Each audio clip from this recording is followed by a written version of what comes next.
So here we have the Mitsubishi Outlander plug-in hybrid on a 15 plate. I'm going to start off by showing you around the outside of the car, and then we'll hop in and run through some controls on the inside. From the outside though, you can see it's a 5-door car with alloy wheels and tinted windows. Let's start off inside the boot and then work our way around the rest of the car from there. The tailgate on this car will open remotely. Now you can do that from the key or from the tailgate itself. As we approach the back of the car, you'll see there aren't any parking sensors. That's because this car has a parking camera, which I'll show you when we go through the controls on the inside of the car. Plenty of boot space though, with a 60/40 split folding rear seat as well.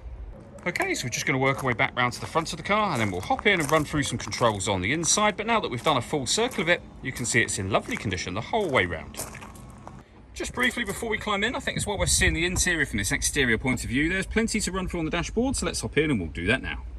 Okay, now that we're inside the car, we're going to start with the dials. We have the speedometer on the right-hand side, and over on the left-hand side, we have the kind of charge meter for the car. So it will show you whether you're using the power band, driving in eco mode, or the batteries are currently charging. In the middle, you can see the total miles. They are 78,527.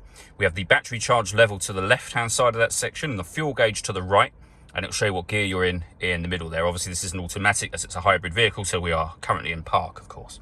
If we back out to the steering wheel, we have stereo and phone controls, and then over on the right-hand side, cruise control and speed limiter. This vehicle is able to maintain its own distance between itself and the car in front, both speeding up and slowing down automatically, depending on the car in front speed, and that's done via this button just here.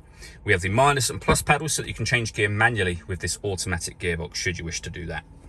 Over in the center, we then have the touchscreen for the car. So you've got various buttons you can push to get yourself to certain menus. So for example, mode will take us through our listening to music options. So we've got FM radio just there, as you can see. We've got Bluetooth audio, iPod input. We've got back the other way, medium wave radio, long wave radio, and DAB radio as well. We then come around to options like the CD player, SD memory card input, loads of ways to listen to music ultimately. This vehicle also has satellite navigation as well. Really nice clear color display, very easy system to use, and it also has a full color reversing camera up there too.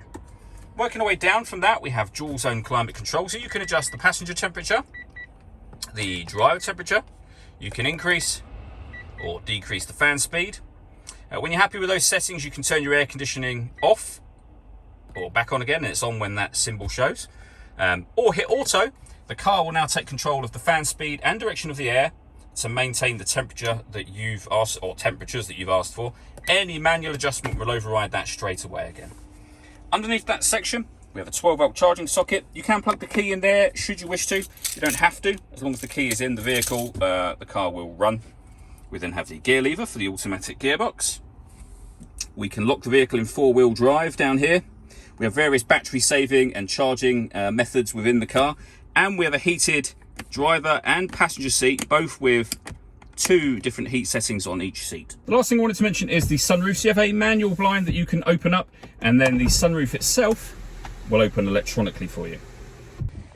All that leaves me to say is thank you for taking the time to watch this video. If you'd like to come and see the car in person and have a test drive, please feel free to give us a call here at Surrey Specialist Cars. We'd love to hear from you soon.